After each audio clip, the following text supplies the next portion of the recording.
It's 6:03. Cobb County is preparing for a presidential visit today.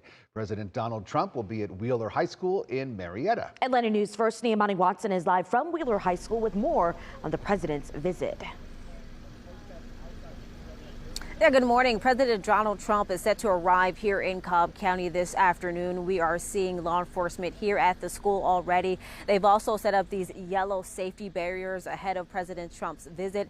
Now, the president is set to talk about and highlight what he's done for Georgia families, as well as talk about his new Trump's savings accounts meant to help families pay for college. We've also learned President Trump will also use this visit as a campaign event of sorts for Republican candidates at the top of the ballot.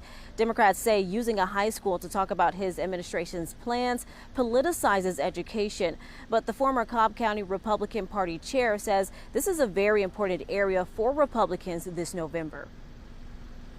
Even though Cobb County is not a majority Republican county, we compete with Gwinnett County, which is much larger, for the largest bucket of Republican votes in the state. And those are votes that need to turn out in November for the Republican ticket to win. Now, Senate candidate Mike Collins and gubernatorial candidate Rick Jackson are also expected to join the president during his visit today. We'll have more on the president's visit throughout the day, both on air and online on AtlantaNewsFirst.com. Reporting live in Marietta, I'm Niamani Watson, Atlanta News First.